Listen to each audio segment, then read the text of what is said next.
Since the launch of the actual V-Class in 2014, Mercedes sold more than 200,000 units of that car. Now there is an update available. How it drives, what else it delivers, let's find out now. And we have a closer look at the new Marco Polo as well.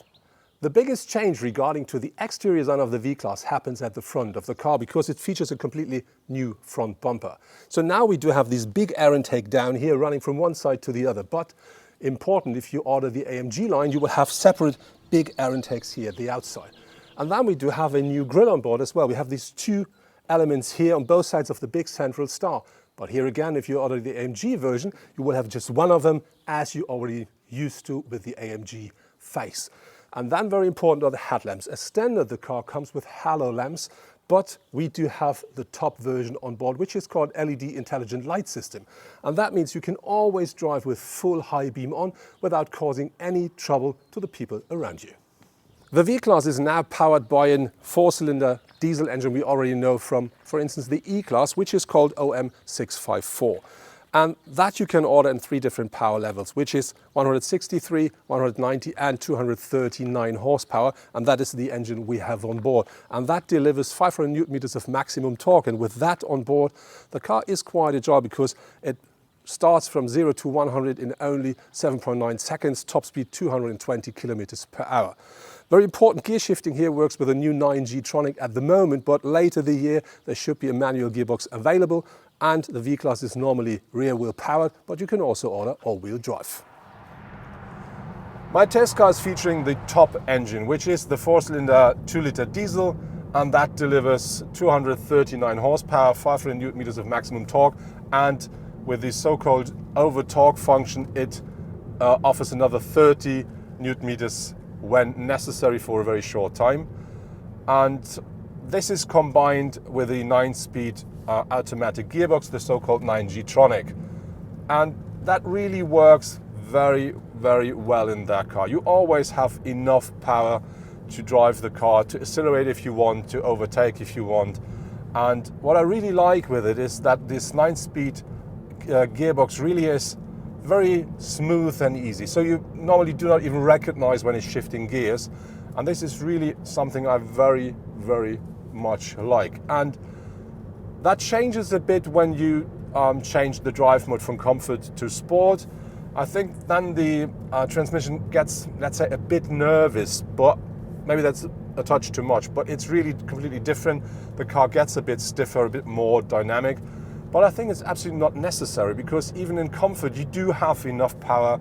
You do find the car very comfortable, and if you need the power, it's there. So for me, a sport mode is in that car something you don't, because that car is for cruising, not for speeding. The seats of the car really do offer loads of comfort and more than enough support, and I really do sit very, very nice and generously in here. The only downside I can tell you is for me that I do love to have a bit more of a leg support down here. It's too short for me. But I've talked to colleagues which are shorter than I am, and they all told me that it's very comfortable, it's more than sufficient. So I think it's only me and my size that makes the difference.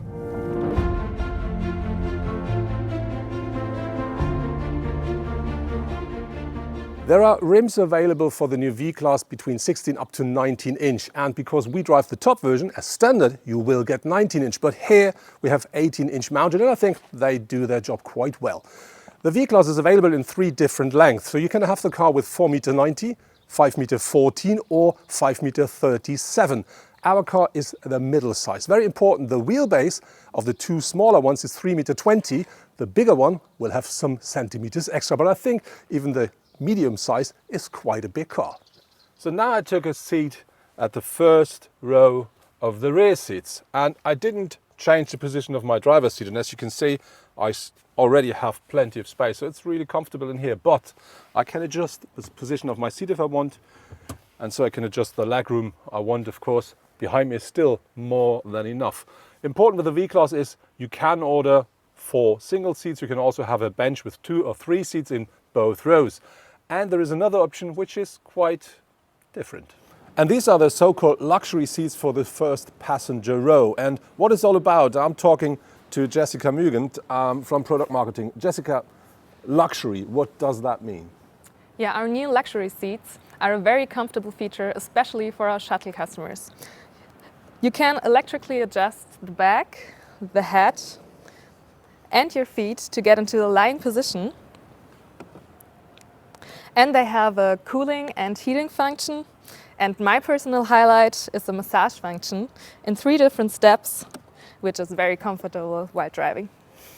But that all doesn't come for free, so the extra costs you have to be aware of are about 7,700 euros in Germany. The interior of my V-Class is very, very nice. I do really like the combination out of this white leather, this dark wood, and the black leather here, the dashboard. I think the combination is as nice as the materials and the craftsmanship. And I think the interior of the V-Class is even better from its look, from its feel, than the actual Volkswagen Transporter or Volkswagen Multivan.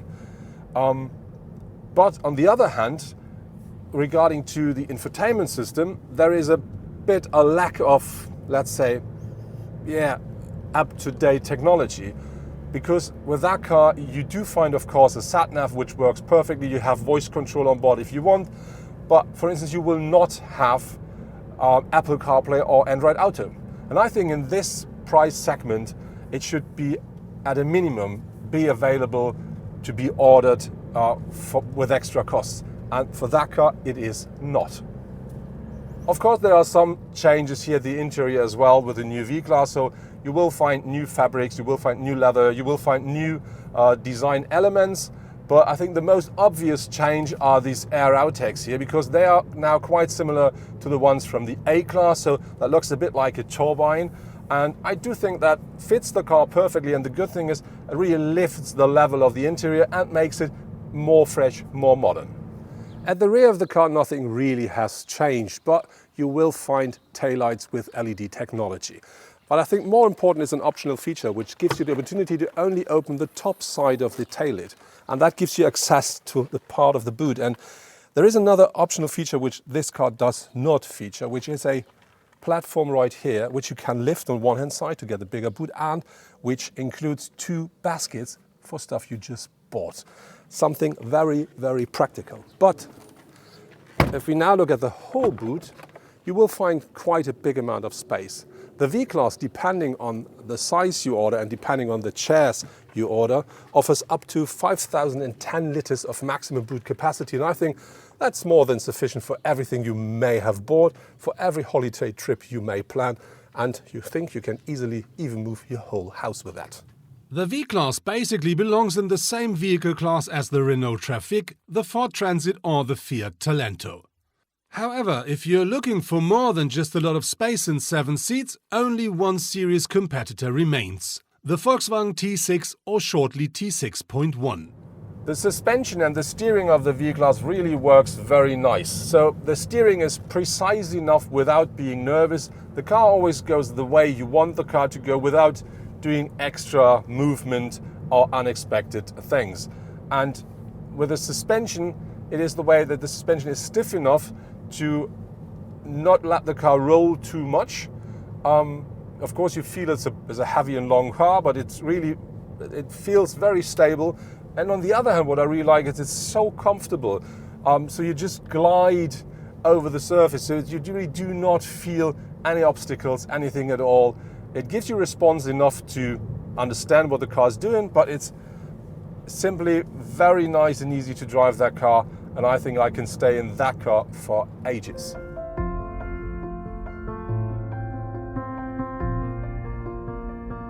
But the Mercedes already has the 9-speed automatic transmission on board, while the Volkswagen features a manual gearbox. Unfortunately, even the latest version of the V-Class has no electromechanical steering and so no active lane keeping assistant.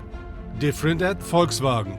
The Volkswagen T6.1, which will be available in autumn, will offer this technology and other assistance based on the electromechanical steering. Aside to the new V-Class, Mercedes also presents the new Marco Polo, and that's the reason why I talked to Jessica again. Jessica, what makes the new Marco Polo a Marco Polo? Yeah, the Marco Polo is the compact camper van by Mercedes-Benz based on the V-Class. That means it gets all the new features that the V-Class also offers. It gets a new design, new diesel engines and all of the assist systems. But not only in your daily life, it's very comfortable, but it also has a lot of camping features. For example, it has a pop-up roof where 2 people can sleep. As well, the electrical adjustable bench downstairs, there's also room for 2 people. Furthermore, it has a kitchenette with a cooling box for all of your cool drinks in the summer. It has a gas stove and a sink as well. So that means you get everything, and on top, my personal favorite is an extra window in the rooftop. And that means you can watch the stars while sleeping.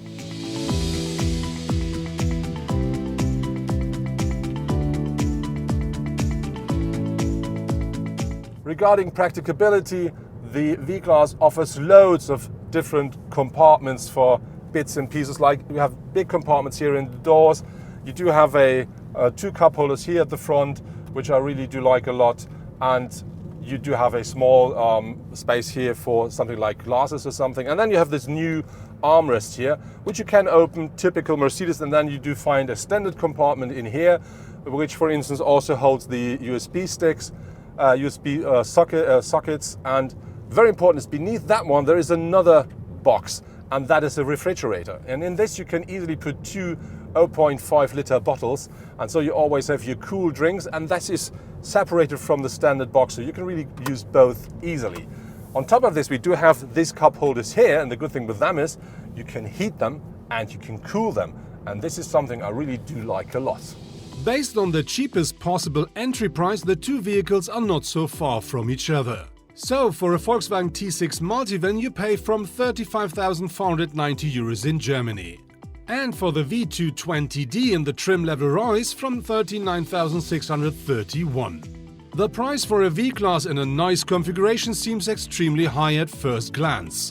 But for a well-equipped Volkswagen multivan you can also quickly exceed the mark of 80,000 euros. That was my test drive in the new Mercedes-Benz V-Class, and of course the new one also delivers loads of luxury, loads of comfort, and driving that car is always a real pleasure. It features a maximum space, more than you can ever use. It features seats for up to 8 people, and so you can have the car for day-to-day driving as well as for the holiday with the whole family. But there is a bit of lack of new technology when it comes to the infotainment, because that car does not feature Apple CarPlay or Android Auto, even not as an optional feature. And I think with the price list of Mercedes, that should be available. But when we talk about pricing, the V-Class starts at the base model from about 39,000 euro onwards, but it already delivers the 9G Tronic, which is, by the way, an absolute great gearbox. The car shifts gears so smooth, so easy. But if you want to drive our car, which is the medium length, the top trim level and the big engine, that starts above 90,000 euros. But on the other hand, you will then drive the big luxury Mercedes van.